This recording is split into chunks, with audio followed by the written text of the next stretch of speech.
relacionadas con el curso, digamos, sino con cosas que hemos hablado también, de esto de poner la filosofía, un estudiante de doctorado, de que estudiemos temas que son importantes, digamos, para nuestros países, que pongamos a Chile, a Perú, a Latinoamérica, a Global South, como se llama, ¿cierto?, en la palestra, no solamente de las enfermedades, sino incluso de la diversidad. Sabemos que somos... fíjense que estábamos hablando con Andrés, lo curioso que sin intención ninguna, de hecho sin saberlo, salió Lima, salió Perú en muchos de los trabajos que no teníamos idea. Cuando les mostré las microbiotas ancestrales, había microbiotas de Perú.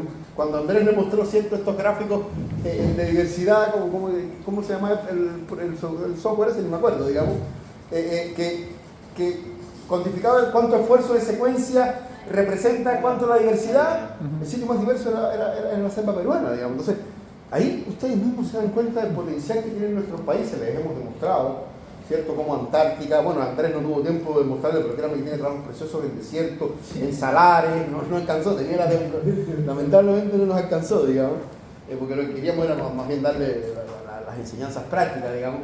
Y fíjense que todas estas personas fueron muy importantes en Latinoamérica, digamos, precisamente porque de alguna forma descubrieron enfermedades. Es decir, nadie va a descubrir que un mosquito era agente transmisor de una enfermedad, como lo hizo Finlay, ¿cierto? Nadie va a investigar la enfermedad de Chagas o el Trypanosoma cruzi, digamos, porque son cosas que nos pasan a nosotros en nuestros países, digamos. Entonces, ese es un mensaje importante que yo creo que lo vamos a reforzar cuando hagan los pitch, digamos, algo que hemos visto muy por arriba, ¿cierto? Pero que de alguna forma refleja la importancia de los trabajos de ustedes en temas que son importantes para Perú. Se recuerden que trabajamos con estos tres modelos, bueno, solamente les voy a hablar de estos dos, digamos, y algunos modelos bacterianos en los cuales hemos hecho proteómica, digamos. Y fíjense cómo lo que, tanto en las bacterias, que son organismos cierto, individuales, digamos, en los que podemos investigar con estas metodologías, bueno, cómo resisten un antibiótico, cómo se adaptan a esto, cuáles son los, qué pasa cuando están infectando, etcétera, etcétera. También podemos hacer entonces análisis metaproteómico considerando estos organismos como un holobionte, digamos, o sencillamente incluso si hacemos una infección de esta bacteria y yo veo que hay bacterias ahí, si yo mando esto a secuenciar van a aparecer proteínas, digamos, de la bacteria, van a aparecer proteínas de la ameba. Entonces vamos a saber incluso cuáles son las proteínas que está produciendo la bacteria en vivo al interior de la ameba, digamos.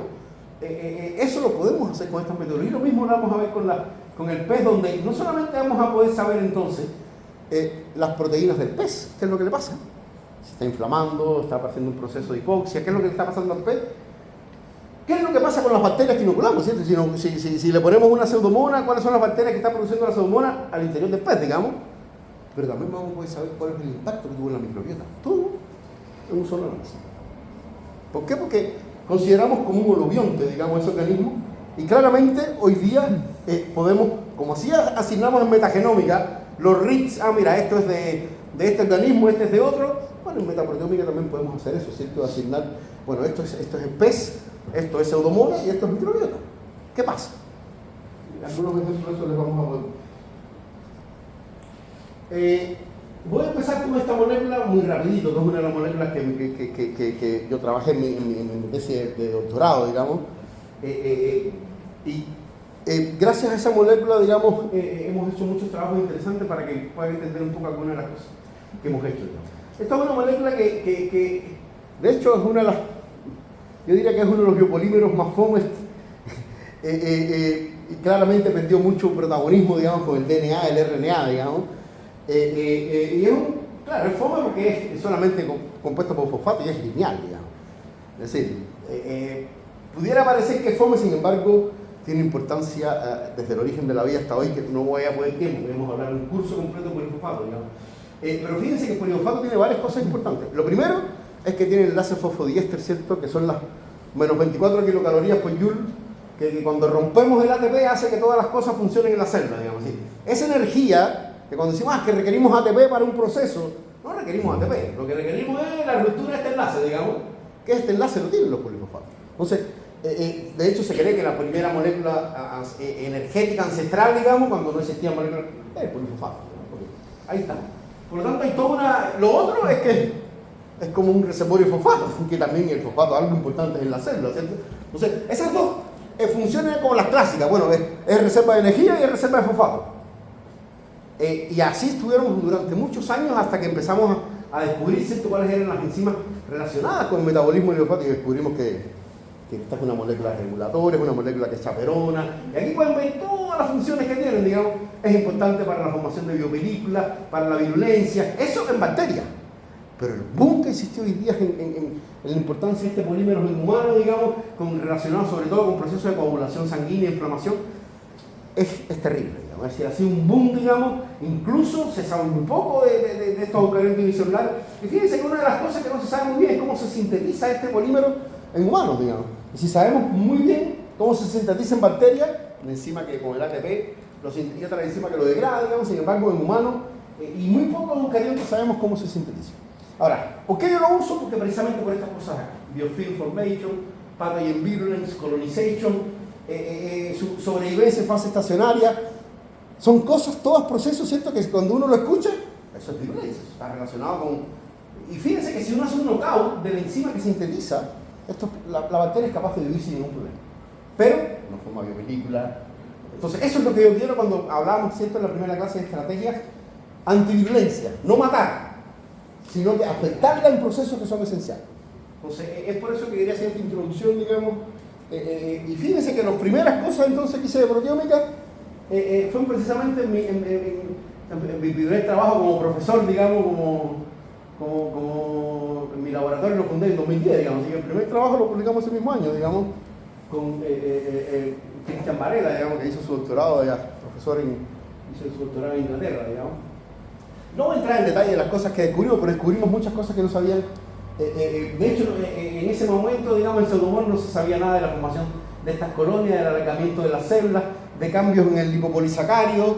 Y entonces, fuimos los primeros que reportamos, digamos, en estas bacterias algunos de los fenotipos que no se sabían, digamos, que contribuían un poco a todo esto que sabíamos, que los polifosfatos son más bien pleiotrópicos, digamos, tienen muchas funciones en la célula, primero por su naturaleza química, digamos, y también por todas estas cosas que les hablé de la energía y todos los procesos que pudiera estar relacionados.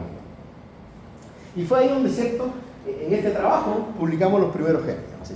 Teníamos un mutante que no producía los polifosfatos, y teníamos entonces, bueno, en este caso no era ni un mutante, porque esta bacteria no la podíamos transformar, sino que lo que hacíamos era sobreexpresar la enzima que los degrada. ¿Sí? Uno puede eliminar los polifosfatos de dos formas en la célula: eliminando el gen que los sintetiza o sobreexpresando el gen que los degrada. ¿Ya? Y bueno, aquí están los genes bidimensionales, los famosos control, la poli-P-, digamos, y esta cuestión, fíjense, aquí están las proteínas que incrementan, fíjense, esa proteína no estaba presente, aumentó acá, esta no estaba y aumentó acá, lo mismo con esta, y estas proteínas disminuyeron, fíjense, esta proteína que estaba acá disminuyó, esta también. Eso es lo que hacía uno antes, ¿cierto? Tomás esas proteínas, secuenciamos y listo. Es decir, eso fue el primer trabajo que hicimos me faltó fíjense que en ese resumen, me faltó poner el gráfico lastre de este trabajo, ya hablábamos de que muchas de las proteínas que encontramos estaban relacionadas con el metabolismo central. Algo pasaba en el metabolismo central cuando uno eliminaba los polifosfatos, que aumentaba, digamos, como que parece que la célula requiere entonces de más ATP, digamos, porque algo le estábamos haciendo, pero sin embargo no pudimos explicar mucho de estos fenotipos auxiliares, por qué se debían. Entonces estamos hablando de acá, que acá hemos determinado unas 40 y tantas proteínas en total, digamos, 20 y tantas que cambiaron acá, y otras que no cambiaron. Entonces, siempre hay un sesgo cuando uno hacía este tipo de trabajo, porque claramente determinaba las que cambiaban, pero no determinaba las proteínas que no cambian, digamos. Y claramente cuando uno hace estos análisis más completos, como los que vamos a mostrar, que les mostré después, tanto los isotópicos, bueno, uno tiene ya un catastro de proteínas mucho mayor. No solo las que cambian, sino que también aquellas que no cambian. Y entonces en este sistema, en esta cuestión del system biology, o system microbiology en este caso, si no lo va a hacer con microorganismos, digamos, la idea entonces sería combinar diferentes ómicas, ¿cierto? Incluso le voy a hablar de una ómica en particular que no le hablamos, digamos, que es la sería como la fenómica, digamos, que es estudiar fenotipos high throughput, digamos, es decir, no determinar si esta bacteria es capaz de hacer esto u otro, sino que la bacteria es capaz de hacer estas 2000 cosas, es decir, crecer en tantas fuentes de carbono, en diferentes antibióticos, Uno puede hacer 2000 ensayos fenotípicos de una, y de esta forma puede estudiar, digamos, estos microarreglos fenotípicos que se llaman, digamos, que podemos combinar entonces con estas técnicas moleculares y de alguna forma entonces tratar de dar cuenta. ¿Cuál es mi pregunta en este caso? Bueno, ¿cuál es la función de los polifosfatos? ¿Por qué cuando yo lo hago polifosfato tengo tantas cuestiones diferentes, digamos? Ese tipo de preguntas uno puede, de alguna forma, ir a la proteómica, ir a la ómica y decir, bueno, lo que está pasando es esto, por lo tanto, las hipótesis de lo que podría pasar es que esto está relacionado con estos procesos y es por eso que. Y después uno tiene que ir y demostrarlo, ¿cierto? Y fue así como hicimos este trabajo, digamos, esto fue la tesis de pregrado, digamos, de Macarena Vara, que fue después mi primer estudiante de doctorado, digamos. Y la primera esposa del profesor Marcoleta,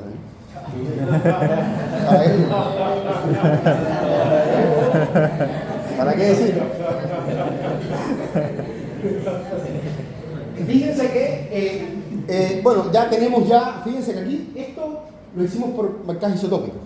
Sí, los primeros eran geles bidimensionales, ya progresamos un poquitito y ahí tenemos que entonces mandar una muestra, aislamos el proteoma y lo mandamos a España a un colega que hacía estos marcajes isotópicos con cadena pesada y con cadena pesada y devolvíamos. Pero fíjense que aquí estamos hablando de 3 mutantes, ¿cierto?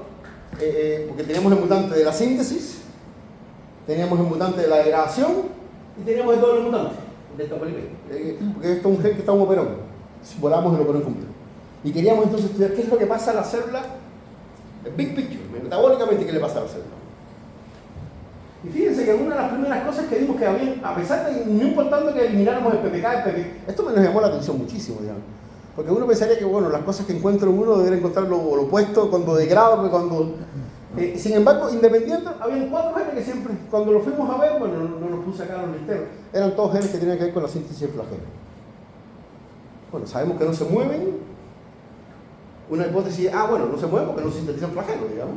Bueno, los fuimos a ver y fíjense que los flagelos de la cuarta, digamos, de la Escherichia coli son así, digamos, y después ninguno de los mutantes tenía flagelos. Entonces no sabemos cuál es la causa de flagelo, pero sabemos que... Es decir, no sabemos cuál es la causa ahora porque no tiene flagelo, digamos, pero podemos decir que no se mueven porque no producen flagelo. Ahora podemos ir después, bueno, ¿por qué no producen flagelo? Vamos a ver algunas respuestas y podemos quizás encontrar después.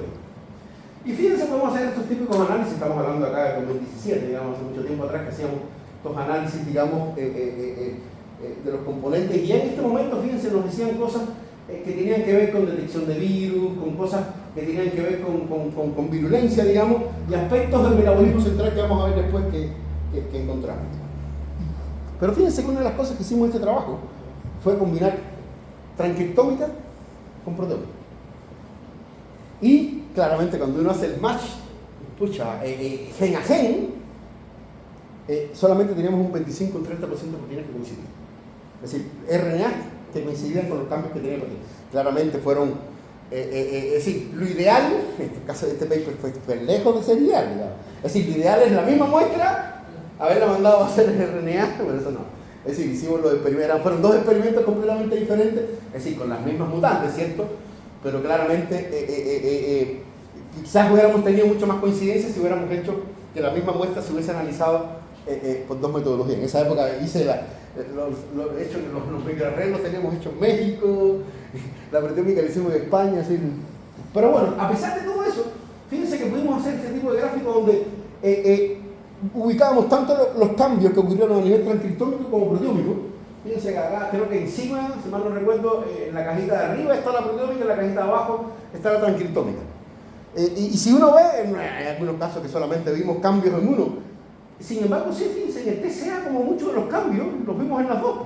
Muchos de estos cambios los observamos tanto en proteómico como a nivel transcriptómico. Y de esa forma, y lo mismo, ¿cierto? En estos genes que vamos a hablar, que son de los dihidrohidratos cíclicos, digamos que son moléculas que son mensajeros, que están relacionados con la formación de biopelículas, con la regulación de procesos que están, ustedes conocen que la transcripción en bacterias generalmente se hace con un factor sigma, se llama sigma 70, ¿cierto? Y después cuando las bacterias entran a condiciones adversas, cambia ese factor sigma por sigma alternativos, digamos, que le permiten expresar cosas condicionales, flagelo, condiciones adversas, estrés, etc.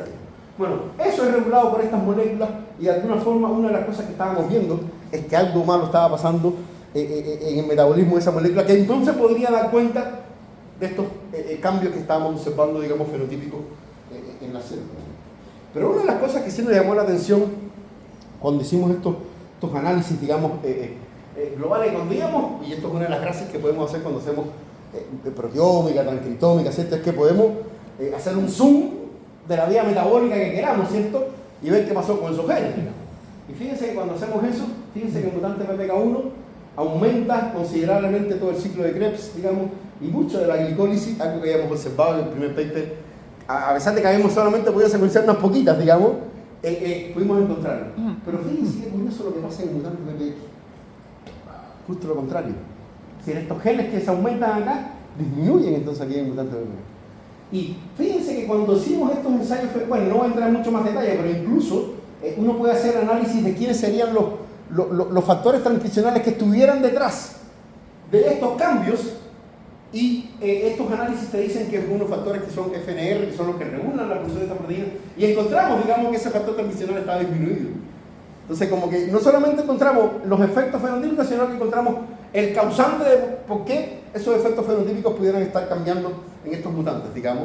Y es entonces algo que uno puede ir después y demostrar, etcétera, digamos, con una hipótesis mucho más, ¿cierto?, de bioquímico y biomolecular, que entonces hace un mutante, en este caso de FNR, o la expresión de FNR en diferentes mutantes, etcétera, etcétera. Pero fíjense que aquí, lamentablemente no voy a tener tiempo a explicarle mucho esta metodología de fenómica, digamos, pero imagínense que aquí crecemos a la bacteria en unas placas, digamos, que tienen más de 2000 pruebas metabólicas.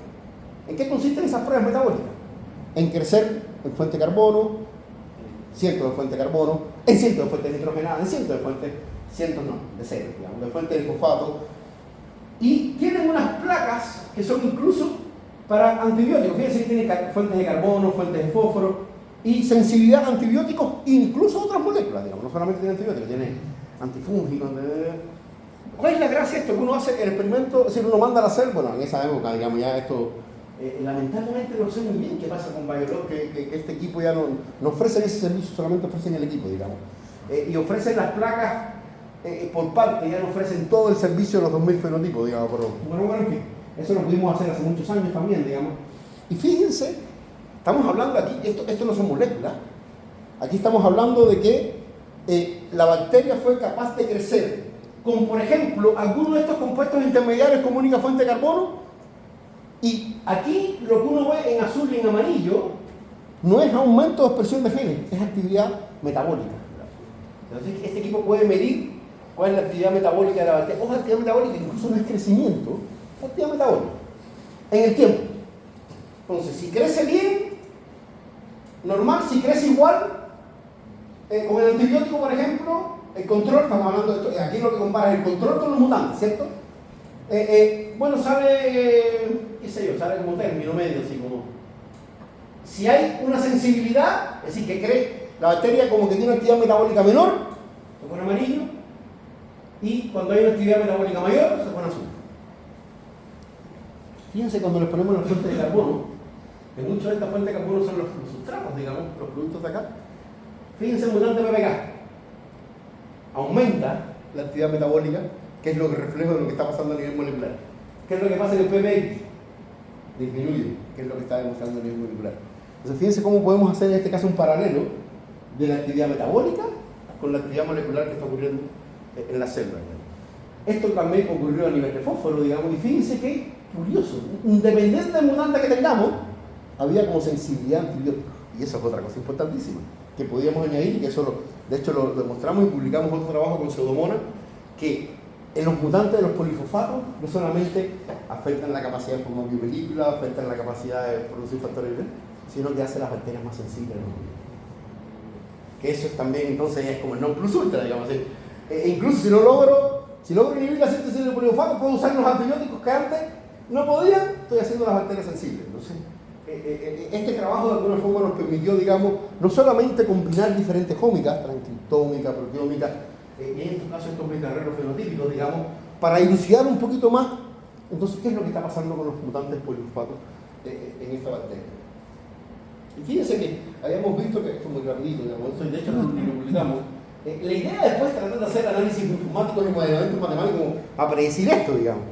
Es decir, ¿qué pasa si yo pongo una molécula? ¿Qué pasa si pongo esto? ¿Qué pasará? Bueno, eso uno puede correrlo, digamos, con estas reconstrucciones metabólicas, digamos, que son modelamientos matemáticos, que en este caso tienen en cuenta 1260 marcos abiertos de lectura de Escherichia coli, digamos. No voy a entrar en tantos detalles, digamos. Y fíjense, cuando corrimos este programa, este modelo, digamos, hicimos algunos cambios para simular la deleción de los genes, digamos. Si uno puede, al modelo, digamos, decirle, bueno, deleción in silico, el gen PPK-PPI, el modelo predice que de alguna forma hay cambios en los grupos metabólicos que habíamos observado en la célula. Entonces, fíjense cómo podemos, de alguna forma, también algo que no hablamos mucho acá, pero que es el modelamiento matemático y informática en estos análisis. Y aquí vemos, fíjense cómo, si hacemos estos análisis de ontología a nivel transcriptómico, quiénes eran los procesos, se coinciden mucho, ¿cierto? Incluso vienen con los modelamientos matemáticos que nos dan los mismos procesos. Incluso cuando uno puede predecir los factores transicionales, como decía, quiénes estarían involucrados en esto, FNR, ARA, y aquí lo mismo. Esa coincidencia total, que aunque uno ve los genes uno a uno, pucha, sí solamente había un 25%, pero cuando uno ve el big picture, lo que encontramos a nivel proteómico era lo mismo que estábamos encontrando a nivel transcriptómico, que es lo mismo que encontramos a nivel celular, digamos, fenotipo. Otro ejemplo. ¿Cómo vamos?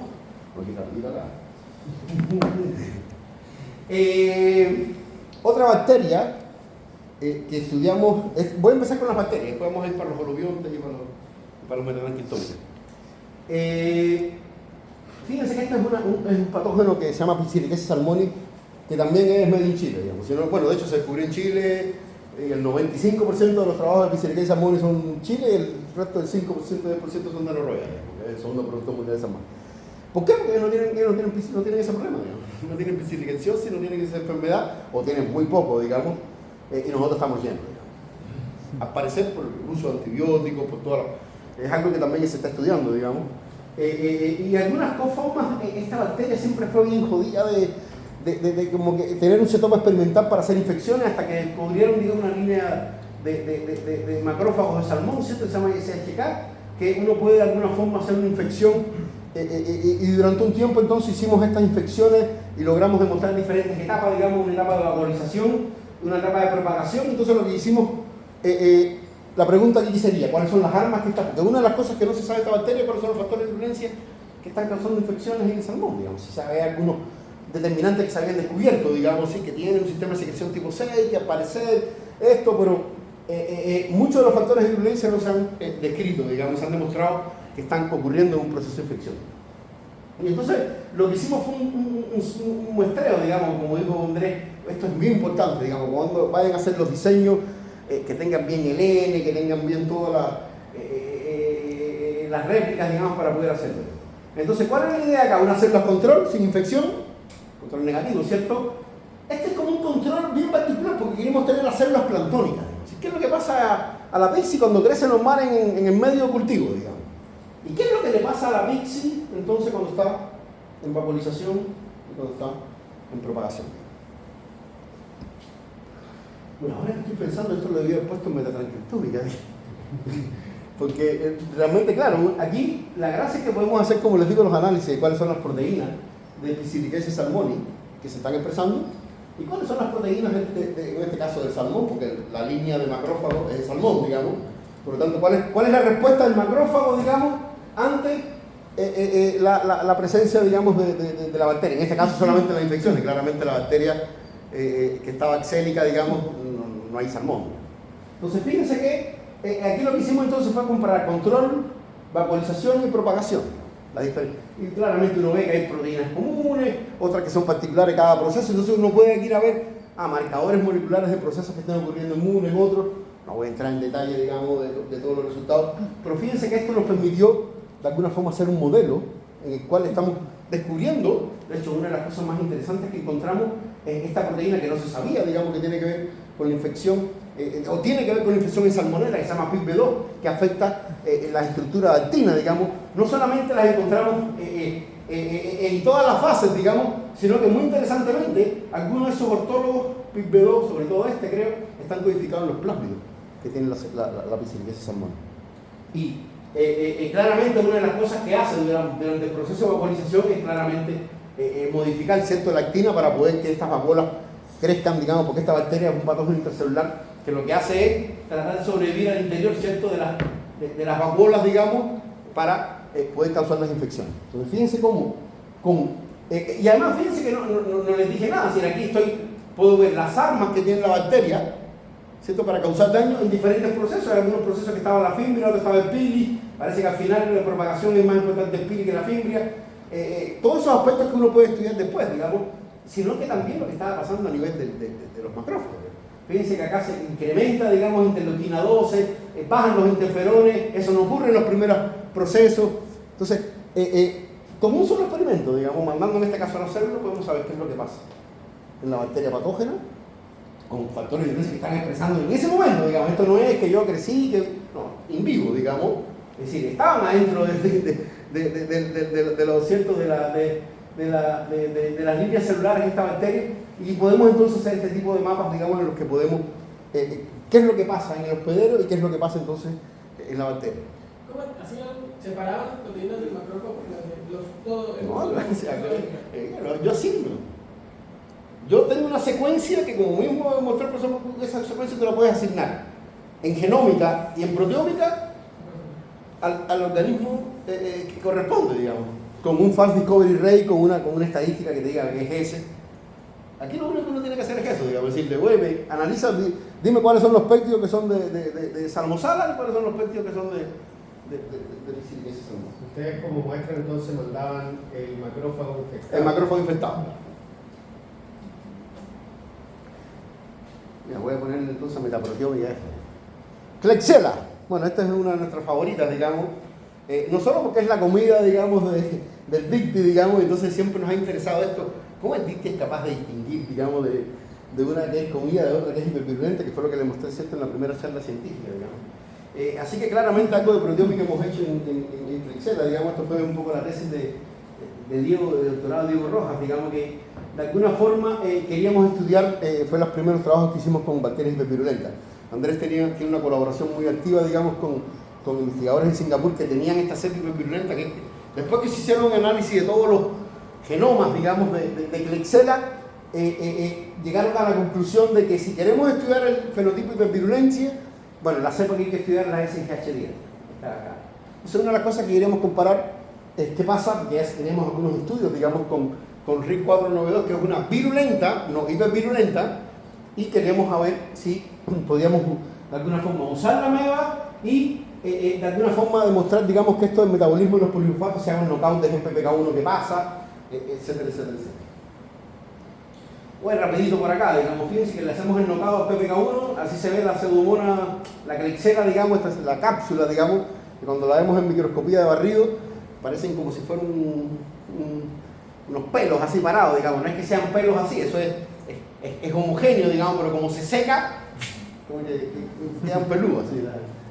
Y fíjense que cuando le afectamos los poligofatos, afecta la producción de la cápsula. Además, es primera vez que se demostraba, digamos, que de alguna forma también los poligofatos al parecer tienen que ver con la producción de la cápsula, digamos. Eso está cuantificado, etcétera, etcétera. Y fíjense que aquí hicimos los primeros ensayos de virulencia, digamos, en la MEVA, digamos, que son los ensayos de predación, que son los más sencillos, ¿cierto?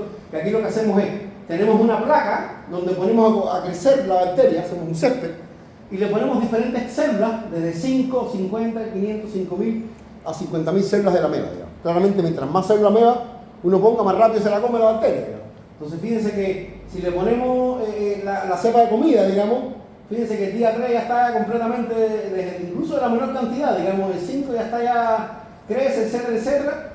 Y fíjense qué es lo que pasa entonces en los mutantes PPK1, digamos, como que tienen una virulencia atenuada. Fíjense que cuando le ponemos el wild type no se desarrolla, y cuando entonces le damos los mutantes, sobre todo el PPK1, el PPK no tanto, pero el PPK1, fíjense que volvía a crecer entonces. Es decir, atenuábamos la virulencia y permitía el crecimiento de la MEVA, digamos. Eso lo vimos mejor después en estos ensayos, ¿cierto? Fíjense que en este ensayo, si le damos KPGE, la bacteria termina muerta, digamos, se la come completa. Si le damos SGH10, es decir, no solo no se la come, sino que prolifera, digamos. Y sin embargo, si le damos PPK1, si bien no se la come completamente, es algo intermedio, digamos. Si tiene una virulencia, de alguna forma atenuada, digamos. Y se la pueden comer mucho más fácil, digamos, que esta, que claramente no se la puede comer. ¿En qué medida? ¿Por qué? Bueno, debiera ser claramente un problema de la cápsula, ¿cierto? Lo que hace eso. Y fíjense que aquí rapidito hicimos proteómica entonces tanto del mutante PPK, aquí también tenemos el mutante PPK1, el PPX, el doble mutante, etcétera. No voy a entrar en tantos detalles, digamos, pero sí podemos hacer este tipo de análisis. ¿Sí? Fíjense que, bueno, no puse los diagramas de Venn, digamos, por aquí, esto ya lo hicimos con Melissa, digamos, que son las últimas proteómicas que son no isotópicas, digamos, y claramente acá tenemos una cantidad de proteínas, no tengo ni idea, digamos, pero son miles de proteínas las que estamos analizando. Ya no son las estas 40 y tanto o 20 y tanto que teníamos con los genes bidimensionales, digamos, sino que tenemos una gran cantidad de proteínas en los cuales podemos hacer este tipo de análisis, ¿cierto? Representando diferentes sistemas, factores de virulencia, digamos, y una de las cosas que demostramos es que de alguna forma todos esos sistemas de virulencia caen en el mutante PPK1.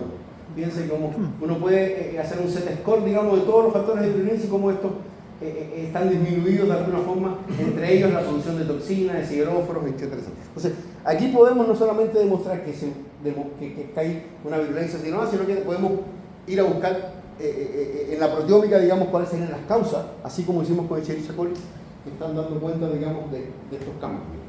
Este fue el gráfico Aston, digamos, que sacamos en este artículo en el ACS, ¿cierto? Donde demostramos que de alguna forma parecer los polilinfatos tienen que ver con la producción de la cápsula, digamos, y con alguna forma, con estos factores de virulencia que de alguna forma hacen más competitiva esta bacteria para poder colonizar y formar biopelículas. Aquí al Andrés, ¿cierto?, les mostró este trabajo. Vamos rápido. Colistina. Llegó la famosa ISB, ¿cierto? Ya la anunciamos ya la bacteria que salió en la prensa que iba a terminar el fin del mundo, digamos. Bueno, quisimos claramente, como es una bacteria claramente interesante, digamos, quisimos estudiarlo un poquito más a profundidad, digamos. Y bueno, una de las cosas que dijo Andrés, ¿cierto?, que empezamos con 17 antibióticos y estamos probando 35, digamos. Y bueno, fíjense que es resistente a 21, es sensible solamente a 12 y moderadamente resistente a 2 antibióticos. Es decir, probamos, aumentó la capacidad de resistencia. Aquí tienen los antibióticos a los cuales es resistente, digamos, vancomicina, rifampicina, cloranfenicol, etcétera, etcétera, digamos, y colistina está por ahí. Vale, colistina. Y fíjense que si uno ve esta bacteria estaba en material suplementario, digamos, la figura 1 suplementaria de este trabajo, digamos, era precisamente el crecimiento de esta bacteria en colistina, sí, en algunas concentraciones, y no eran las que probamos después, digamos, y ahí demostramos que era resistente, digamos. Entonces una de las primeras cosas que hicimos fue ya probar barrer mayor concentraciones de colistina para ver si alguna concentración la mataba, digamos. Bueno, todavía estamos en la búsqueda porque no hay ninguna concentración que la haya matado, digamos. Fíjense, esto es, bueno, de hecho, las pseudomonas, bueno, la pseudomona luminosa no es resistente a colistina, vamos a empezar, digamos, es sensible, digamos. Por lo tanto, claro, fíjense que cualquier concentración la mataba, digamos, pero fíjense que las concentraciones las pseudomonas luminosas que se han demostrado que son resistentes a colistina son capaces de resistir en el orden de los 4 miligramos. Y fíjense esta bacteria, 4 microgramos, disculpe, 4 microgramos por ml, 4 microgramos por ml. Fíjense acá, llegamos hasta 20 miligramos por ml, digamos. Es decir, en todas las concentraciones crece un poquito más, un poquito menos. Bueno, si no le ponemos antibiótico, claramente crece bien, digamos. Pero hasta ahora ninguna concentración la mata, digamos. Entonces, claramente nos llamó la atención esta bacteria, digamos, y quisimos de alguna forma averiguar, ¿cierto?, qué es lo que pasa, digamos. Aquí no voy a entrar en muchos detalles aquí fue lo que hicimos, pero básicamente hicimos como 2 experimentos.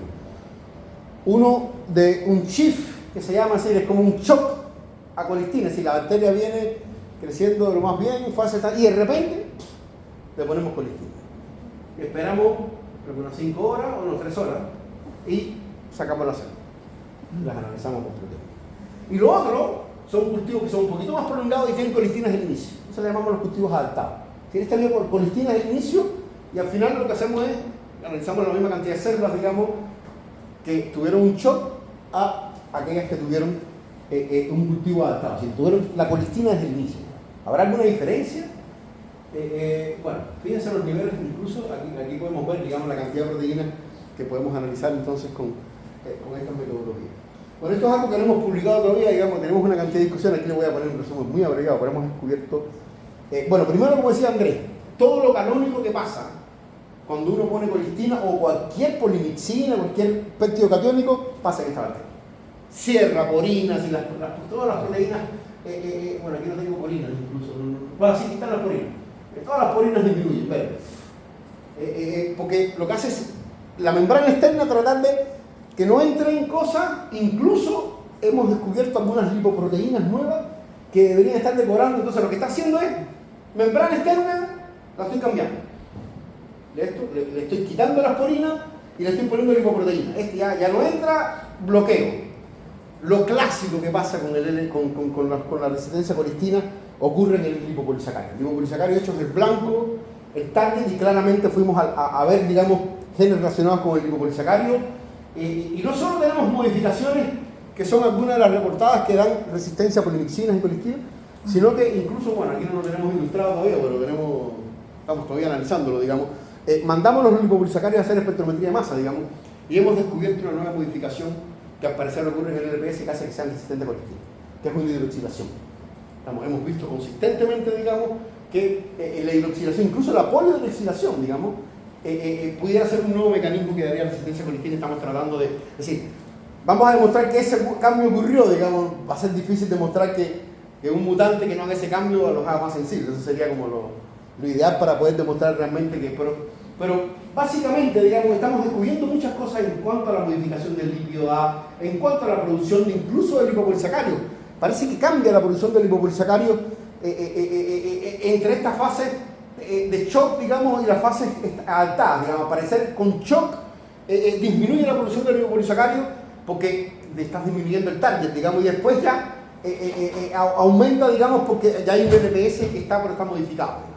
Entonces, también tenemos lipoproteínas, como le decíamos, hemos descubierto, digamos, también muchísimas otras mecanismos, digamos, que estamos tratando de demostrar, digamos, de que de alguna forma tienen que ver. No les estoy mostrando acá nada de lo que tenemos en microscopías electrónicas, pero créanme que tiene una sobreproducción de vesículas de membrana externa que al parecer estarían como titulando el antibiótico. Es decir, si yo produzco una vesícula que tiene LPS, estoy como titulando la colistina, digamos, para que esa colistina no llegue a la célula. Entonces, estamos viendo, digamos, que esta bacteria también produce mucho vesículas de membrana externa, digamos, como posible mecanismo para resistir la colistina. Entonces, fíjense que de alguna forma, resumiendo, tenemos una pregunta. Tenemos, ¿cómo podemos abordar, digamos, en este caso, los cambios que están ocurriendo? ¿Qué es lo que está pasando en esta bacteria?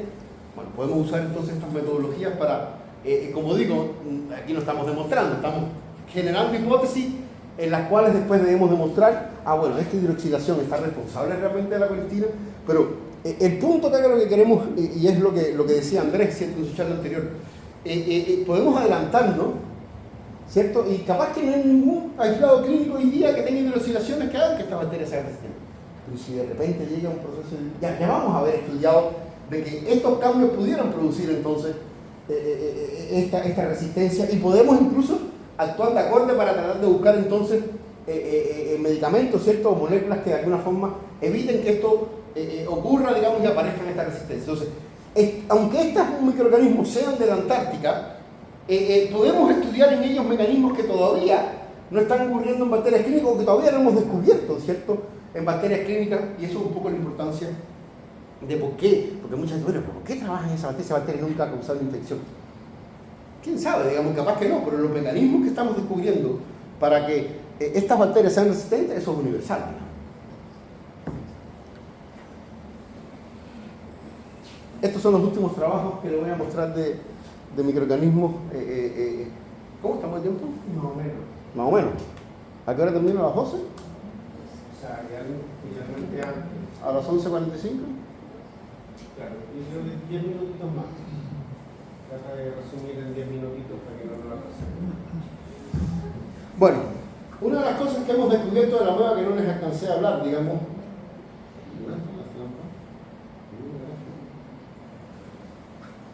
que yo les había dicho de que esta ameba hace muchas cosas que hacen los macrófagos.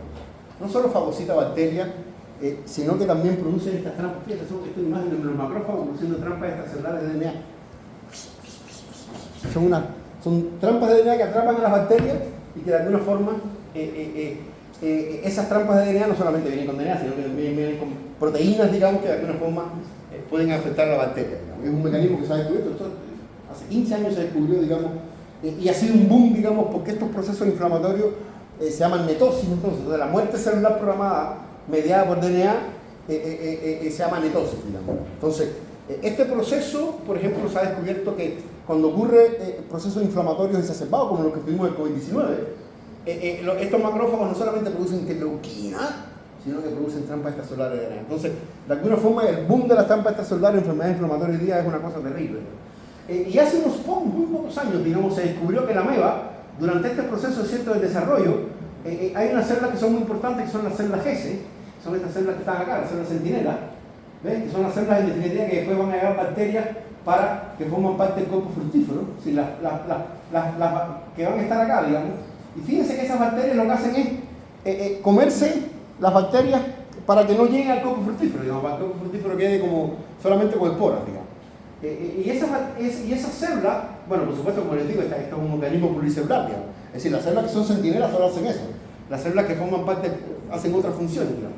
Y en estas células, estas células centinelas, se descubrió que se producen trampas extracelulares de DNA. Perfecto. Hace unos años atrás, nosotros descubrimos que esas trampas extracelulares no solo las formaban las células GESE, sino que también las formaban las células vegetativas. Y fíjense que aquí estamos marcando entonces en rojo, son las trampas extracelulares de DNA, porque eso es un cytox, es un fluoróforo que es específico para DNA extracelular, digamos. Entonces fíjense cómo el DICTI también produce, es decir, el DICTI vegetativo, las células vegetativas, también produce trampas extracelulares ante la presencia de una bacteria virulenta, digamos. Pero ¿qué fue lo más curioso que encontramos? Esto no solamente se produce ante la presencia de bacterias virulentas, sino que también se produce ante la comida. Esta es la KPG, digamos, la clase... Sí. Fíjense aquí las trampas preciosas con KPG. Entonces, ¿qué es lo que estamos pensando y qué es lo que estamos postulando ahora? Este paper lo estamos terminando de publicar, para decir, queremos publicarlo en una muy buena revista, digamos. Lo que estamos diciendo es lo mismo que pasó con la fagocitosis. Una estrategia nutricional se convirtió en una estrategia de inmunidad innata. Es decir, si yo tengo una trampa para comer, me sirve para comer, ¿cierto? Nutricional. Si yo como una bacteria o la bola, me la como. Pero ¿qué pasa si yo modifico esa vida y después esa trampa no solamente le pongo, sino que le pongo algo que mate una bacteria patógena? Lo convirtió entonces en una estrategia de inmunidad nutricional, de inmunidad innata, digamos. Y es lo mismo que pasó con la fagocitosis. La fagocitosis, algunas células no solo fagocitan, sino que agarran algunos pedazos y los presentan de antígenos, y esa es la base de la inmunidad. Entonces, ¿cómo estrategias nutricionales terminaron derivándose en estrategias inmunes? Yo creo que esta ameba es un buen modelo para estudiarlo. Ahí fue donde ocurrió la transición. Entonces, esto de la inmunidad innata surgió acá, en este momento de la evolución. Cuando estas bacterias entonces empezaron a... Oye, pero cuando me como esto me hace mal. ¿Cómo puedo distinguir entonces bueno y mal? Entonces, esto estamos postulando, digamos, de que muchas de las estrategias que comparten las amebas con los macrófagos son estrategias nutricionales. Lamentablemente no tengo tiempo. Hicimos proteómica de las trampas y demostramos esto, digamos, que cambia la composición de las proteínas que están en la trampa cuando come una cosa y cuando come la otra, digamos. No tengo, esto es un trabajo bien bonito, digamos, de Antonia, que hizo su tesis de magíster con nosotros, ahora está haciendo el doctorado en Imperial College en Inglaterra, digamos. Tenemos muchísimas proteínas nuevas que estamos tratando de descubrir. Bueno, no voy a poder hablar mucho de eso, pero cuando podamos, estas son las bacterias, muchas proteínas que estamos descubriendo, digamos, que serían formadoras de las trampas. Pesebra. Fíjense que Pesebra, este es un trabajo bien cortito, pero muy bonito, de una tesis doctoral de Javiera de la Paz, digamos. Ustedes saben, ¿cierto? Yo les explicaba que existen diferentes, sobre todo con los organismos, digamos, que tienen los embriones, digamos, se fertilizan fuera del animal, digamos. Es esencial, digamos, evitar, ¿cierto?, toda esta predación que ocurre, ya sea de los mismos peces que se los pueden comer, los embriones, u otros animales, o virus que puedan infectar, digamos, los embriones, o agentes químicos, etcétera, digamos. Y bueno, y para eso existe, digamos, ¿cierto? Toda una protección por parte del embrión. Voy a empezar por la última quizás. Que cierto, este es un embrión, este es el corium, ¿cierto? Esto es una barrera física, digamos, y sabemos que en el interior están codificados cosas, digamos, que tienen que ver con el complemento, con las inmunoglobulinas que dan una cierta inmunidad como específica, digamos. Este corium es algo específico. Sin embargo, este espacio que ven acá gigantesco, nadie lo había estudiado, digamos, se llama el espacio perivitelino. Y entonces fíjense que lo que hizo Javiera fue, desde el día cero, ese espacio es grandísimo, lo estudiamos en el día 0, en el día 1 y en el día 2, que casi no hay espacio perivitelino. Créanme que para tener, hicimos proteómica de esos espacios perivitelinos, para ver qué es lo que están codificando. Créanme que tener los espacios perivitelinos acá de los días 2 fue terrible, porque casi no hay. Entonces hubo casi un protocolo para eso. Analizamos las proteínas, bueno, claramente son diferentes en el día 0, en el día 1 y en el día 2. Cuando analizamos los procesos, nos llamó la atención que había muchos procesos que tienen que ver con defensa, con inhibidores de proteasa. ¿Y qué es lo que encontramos? Fíjense que muchas proteínas que de alguna forma degradan componentes extracelulares de las bacterias, proteasa, endopeptidasas, esterasas, proteínas que unen lectina, quitinasas, etc. ¿Qué es lo que estamos postulando entonces? Y es lo que dijimos, digamos, bueno, de que este líquido al parecer tiene como una especie de inmunidad inespecífica, digamos, no es un corium que es una barrera física, digamos, pero si entra algo que tenga bacteria, bueno, le degrado la membrana, le trato de dar las proteínas, los lípidos, etcétera, digamos, para que no entre entonces en el corium, digamos. Entonces, ¿qué fue lo que hicimos? Tratar de ver este líquido qué propiedades tenía, digamos. Bueno, una de las propiedades que tenía era como hemaglutinante, digamos. Tiene sentido, porque tiene proteínas que unen lectina, entonces una de las cosas es que si viene una infección, pucha, este líquido la agrupa y no llega al embrión, ¿cierto? Bueno, eso lo demostramos acá Y fíjense que lo más lindo también es cuando hacemos infecciones con... es decir, hacemos infecciones con el Klebsiella tarda, que es un patógeno, digamos, que afecta a los peces, que lo mata, digamos. Teníamos una sobrevivencia mucho mayor cuando inyectábamos, digamos, la Klebsiella tarda con el líquido perivitelino. De hecho, se rescataba, digamos, la sobrevivencia, digamos, a diferencia de si no le poníamos el líquido perivitelino. Entonces, algo hace este líquido, digamos, que previene las infecciones. Y fíjense, aquí podemos ver los videos, digamos, de lo que pasa, digamos, cuando inyectamos el Klebsiella tarda. De hecho, aquí podemos ver los neutrófilos in vivo, digamos. Y fíjense que se muere ese animal. Y cuando le ponemos entonces el Klebsiella tarda, digamos, con el líquido perivitelino, bueno, esto ya no está en preparación, ya lo puse. Entonces el animal no le pasa nada y es capaz de sobrevivir.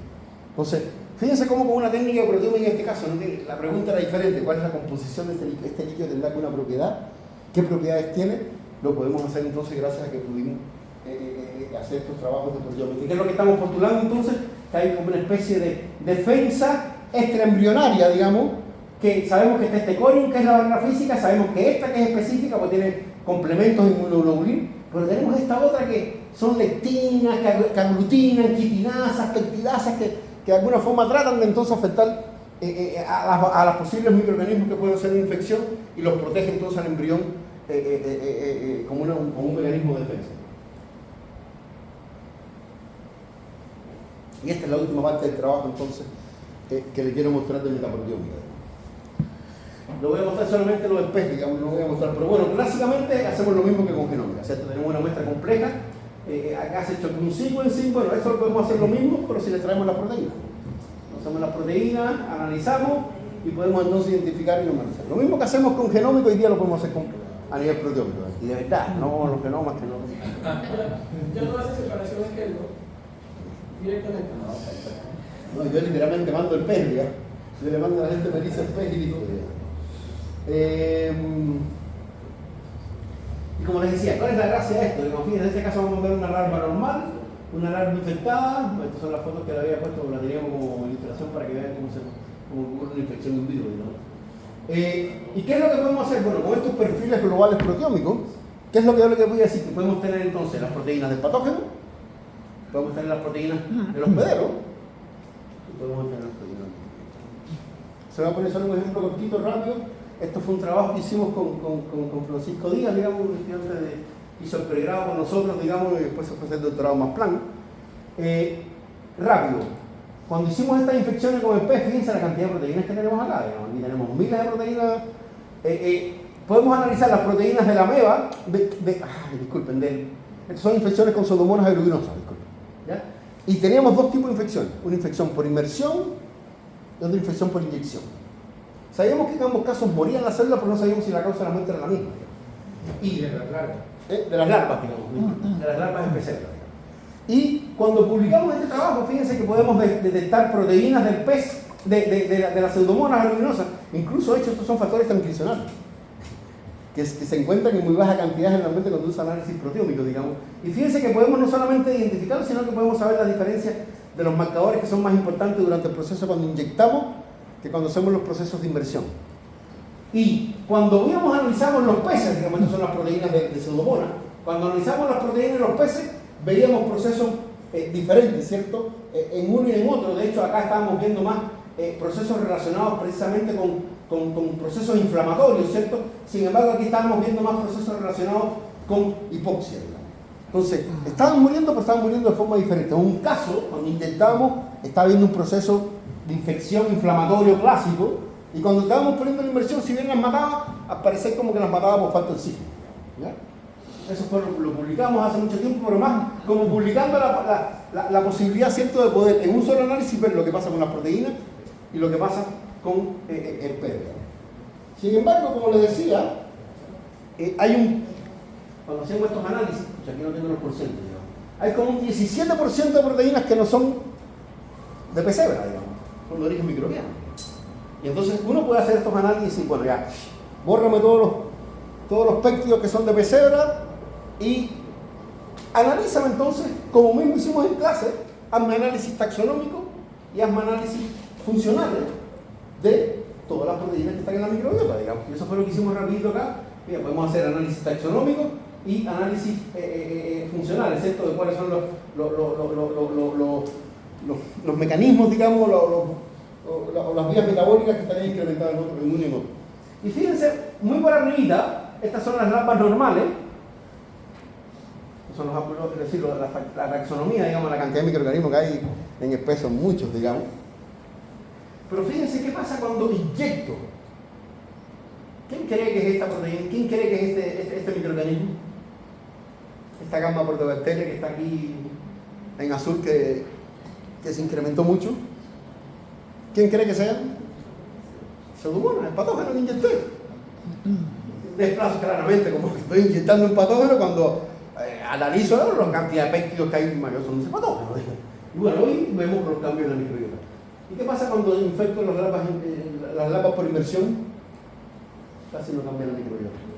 Esto demuestra que en un caso estaba habiendo un proceso inflamatorio por infección y en el otro las bacterias realmente lo que hacían es que le hacían, no sé, le quitaban el oxígeno al agua, le causaban una hipoxia al pez y la mataban. Eso explica en qué consiste la inmersión. Claro, la inmersión es ponerle las bacterias en el agua, digamos. Al pez, digamos, la inyección es inyectarse. Esa es la diferencia. O sea, los dos causan la muerte, pero una era de manera directa que causa la enfermedad y la otra era indirectamente. Exactamente.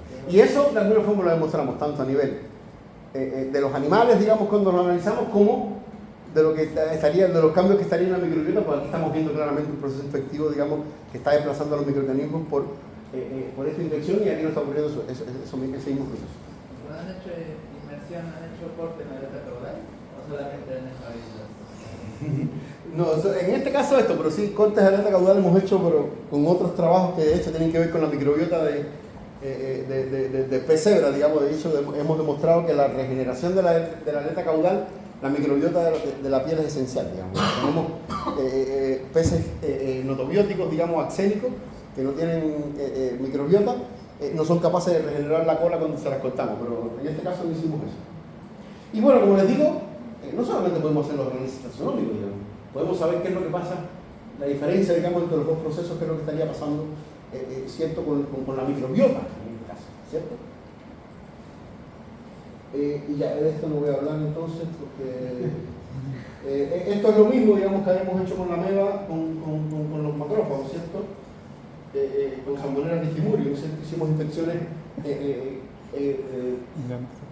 Estos unos trabajos de Seba Riqueste que está con la transcriptómica de... fíjense que aquí hace mucho tiempo demostramos que cuando le damos Escherichia coli desaparece, y sin embargo, mira, aquí le damos Escherichia coli y a las 3 horas, 6 horas ya hay bacteria. Cuando le damos a comer salmonela, ¿qué es lo que hace salmonela? Lo mismo que hace un macrófago humano.